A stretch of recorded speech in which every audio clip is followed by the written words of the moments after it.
ሰላም የተወደዳችሁ ቅዱሳን ወዳጆቼ የፌስቡክ ጓደኞቼ ዛሬ ወደፊታችሁ አንድ ሐሳብ ላካፍላችሁ ቀርቤያለሁ።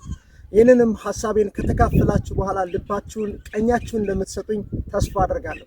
ዛሬ አንድ የምስራች ደግሞ የወንጌል አደራ ያለበትን ንግግር ላደርግ ነው።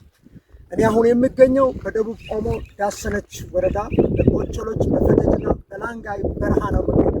ከኔ ጋራ ደግሞ ሐዋርያው ዴቭ አዋጅ ነጋሪ የዘላለም ወንጌል ሁለንተናዊ አገልግሎት መሪና ባላደራ ነው።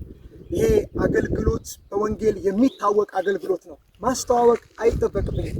በምስሉ ላይ የምትመለከቱትን እንቅስቃሴ በወንጌል ያደረገ ነው። ከ52 አገር በላይ በመሄድ ወንጌልን ላልሰሙ በማሰማት እጅግ ወንጌልን አደራ በመወጣት ላይ ያሉ ወጣቶች የተሰበሰቡበት ነው።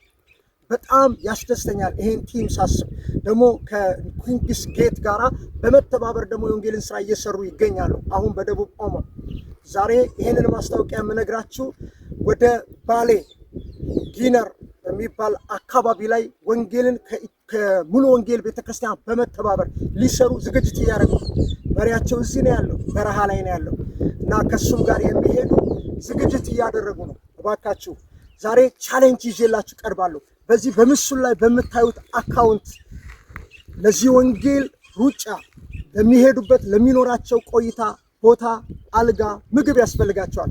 እባካችሁን በዚህ አካውንት ላይ እኔን የምትወዱ የምታከብሩኝ በዚህ አካውንት ላይ ገንዘብ በማስገባት ፍቅራችሁ እንድትገልጡላችሁ በዚህ የወንጌል ስራ አብረናችሁን እንድትሏቸው አደራላችሁ። ከዚህ በረሃ ሆኜ አብሮኝ ነው እሱም ያለው። ከዚህ እንደተመለሰ የ2 ቀን የ3 ቀን ረፍት ነው የሚኖረው። ተመልሶ ደግሞ ወደዚያኛው ደግሞ ጥግ እንደገና ለወንጌል ይወጣል። እባካችሁን አብራችኋቸው እንድትሆኑ አደራላለሁ።